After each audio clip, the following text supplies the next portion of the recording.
Hello fellow treasure hunters. Thanks for joining me, and if you are returning for this segment, welcome back. A lot about nothing has been the subject of the day for the last 4 series of a certain show surrounding our quest and its whereabouts.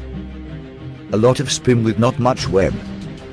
With some dubious finds such as some suspected plants, the Spanish swamp coin for instance, and who can forget our Roman sword. Over the years, as you already I'm sure are aware, a lot of people have spent a lot of their money in retrieving nothing from Oak Island, so you could be forgiven in suspecting a few exaggerated stories here and there, a few pieces of let's say circumstantial evidence, to put it lightly. It may fool the vast majority of our society's population, with their dribbling incessant suspense background music when a pebble is discovered on the beach, and their sudden moments of looking around eyeballing each other for no particular reason than to attempt a vein of interest. I could go on for hours about how nothing is done for 45 minutes and then we are shown the same information as in the trailer, but I digress. It may fool the vast majority, but it doesn't fool those who matter. If anything, it has had a negative impact on this group of individuals. I am talking of course of those of us who still retain a functioning brain. Those who could aid in solving this riddle, even if that conclusion be that of an admittance of nothing but nature. And so before we continued, I would like to refresh everyone's minds as to the actual evidence we know exists for the treasure and the man-made interference on the island pre-1795. Let's begin. Number 1, the tackle block. Whether treasure be buried or not, the tackle block is our first very strong piece of evidence that the pit is indeed a man-made pit. Number 2, the depression witnessed in the ground. Number 3, log layers every 10 feet precisely. These have been argued to be natural accumulations from the tide over time. Natural formation is disproven however, due to the layers being made completely out of oak. Number 4, wooden features litter the shorelines. These features have been dug in and are made of oak. Number 5, Smith's Cove is man-made. Yet another elephant in the room. Number 6, salt water mixes with fresh groundwater within the island's pit, indicating underground passages.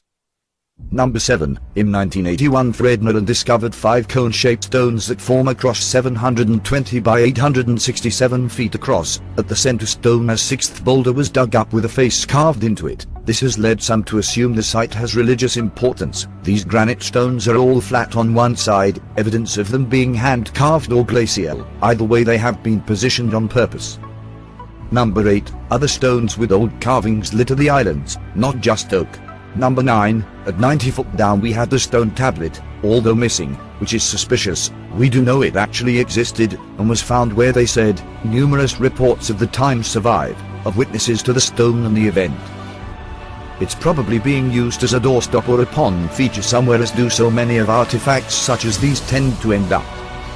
Number 10, coconut fibers recorded in the pit, and keeping the flood channels clear off coast, dated on the show of 1280 to 1450. Number 11, numerous metal detected independent artifacts have proven people have been visiting the island for hundreds of years. Number 12, man-made attempts at wooden coffered dams excavated in Smith's Cove. Number 13, 5-finger flood tunnels that were witnessed, covered in coconut fibers, to allow the flooding to occur unimpeded. These tunnels are now supposedly non-existent, due to attempts to demolish them with dynamite in the early 1900s. Number 14, parchment paper brought up during auger drillings, links of gold chain and traces of mercury also brought up with auger samples. Number 15, underwater footage of support struts within the pit during the series, indicating other tunnels within the pit and certainly man-made constructions within. And finally number 16, pick and other tool mark evidence deep within the pit. Yet alas, we have not seen the tunnels, although they have been witnessed. Why blow them up? Showing us the flood tunnels, or the remnants of them at least, would confirm their existence. In the comments during this series of videos many of you have put forward ideas and logical solutions to their problems, some so simple it begs the question why not try them? Most include blocking off the water with the use of steel. There are many other solutions such as filling the pits with cement. The plot is certainly thickening. Next to readings from research I have done, the content is what people have dug up from meticulously studying historical records of Oak Island, literature, and occult studies and ritual. The Masonic connection. Indeed, the search for the Oak Island treasure vault has been carried out largely by prominent Nova Scotia Freemasons. I had an intimation of this years ago, but it fell to others, especially Finan, who gained access to Masonic records, to provide the evidence. Freemasonry had come to Nova Scotia in 1738 and, concludes Finan, it is almost a certainty that organizers of the first coordinated dig were Masonically associated. Moreover, he states, successive treasure hunts throughout the past 200 years often involved men who were prominent members of Masonic lodges. Some had passed through the higher levels of initiation, and a few even held the highest office possible within the fraternity. They include A.O. Creighton, the Oak Island Association treasurer who helped remove the cipher-inscribed stone from the island about 1865, and Frederick Blair, whose family was involved in the quest as far back as 1863. Blair, who formed the Oak Island Treasure Company in 1893, was a prominent member of the lodge in Amherst, Nova Scotia. Treasure hunter William Chappell was another active Mason, and his son Mal served as provincial Grand Master for Nova Scotia from 1944 to 1946.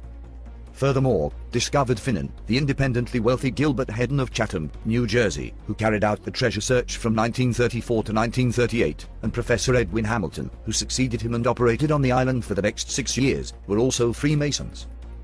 Hamilton had at one time held the office of Grand Master of the Grand Lodge of Massachusetts.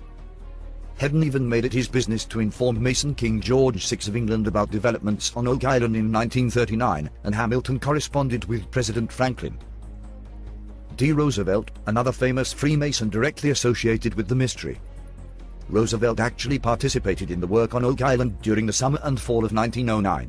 Other Masonic notables involved in Oak Island were polar explorer Richard E. Byrd and actor John Wayne. Significantly, Reginald Harris, who wrote the first comprehensive book on Oak Island at the behest of Frederick Blair, was an attorney for Blair and Hedden. Himself a 33rd degree Mason, Harris was Provincial Grand Master from 1932 to 1935.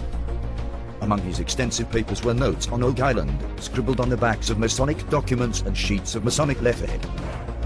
The papers show that at least one Oak Island business meeting was held in the Masonic Hall in Halifax, where Harris had an office as secretary of the Grand Lodge. One investigator, Ron Rosenbaum, discovered that among Harris's papers were fragments of a Masonic pageant that were apparently designed to accompany the rite of initiation into the 32nd degree of the Masonic craft. The allegory is set in 1535 at the Abbey of Glastonbury, where the Prime Minister is attempting to confiscate the Order's fabulous treasures. But one item, the chalice used at the Last Supper, the Holy Grail itself, is missing, and secret Masons are suspected of having hidden it for safekeeping. The allegory breaks off with them being led to the Tower for torture. It now appears that another such tale is the legend of Oak Island, where again we find unmistakable evidence of Masonic involvement. There are, of course, the parallels between the Money Pit story and the Masonic secret vault allegory.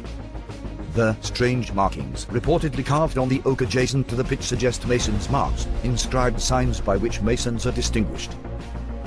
The three alleged discoverers of the pit would seem to represent the three worthy sojourners, with Daniel Martinis representing the principal sojourner, who discovered the secret vault in the Royal Arch degree.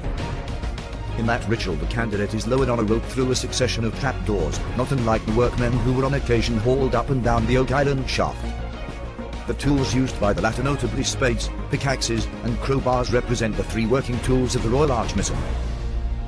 Indeed, when in 1803 workers probed the bottom of the pit with a crowbar and struck what they thought was a treasured chest, their actions recalled the Royal Arch degree in which the secret vault is located by a sounding blow from a crowbar. The parallels go on and on. For example, the soft stone, charcoal, and clay found in the pit are consistent with the chalk, charcoal, and clay cited in the Masonic degree of entered apprentices, symbolizing the virtues of freedom, fervency, and zeal.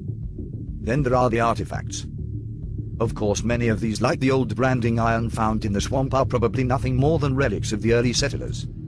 Some are actually suspicious, like the links of gold chain found in the pit in 1849. One account holds that they were planted by workers to inspire continued operations. Other artifacts are more suggestive, like the cipher stone which disappeared about 1919. Its text has allegedly been preserved, albeit in various forms and decipherments. For instance, zoologist turned epigrapher Barry Fell thought the inscription was ancient Coptic, its message urging people to remember God lest they. In fact, the text as we have it has been correctly deciphered and redeciphered by several investigators, me included. Written in what is known as a simple substitution cipher, it read, 40 feet below 2 million pounds are buried.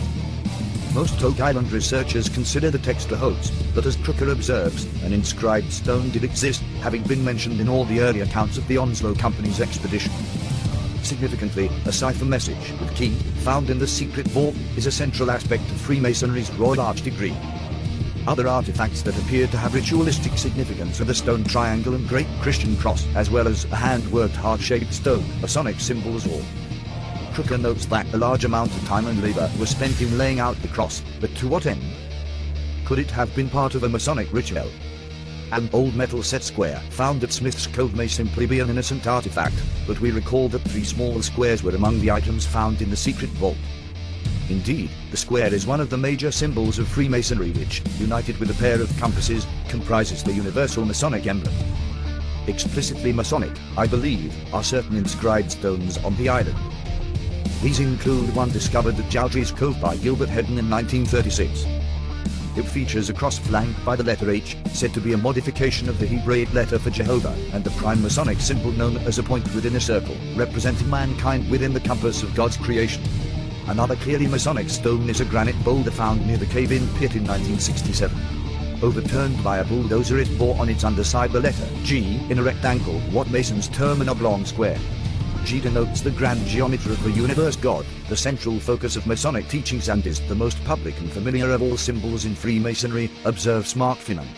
He continues, the presence of this symbol on Oak Island and its location in the east, seen as the source of light in Masonic teachings, is further indication that individuals with a fundamental knowledge of Freemasonry were likely involved.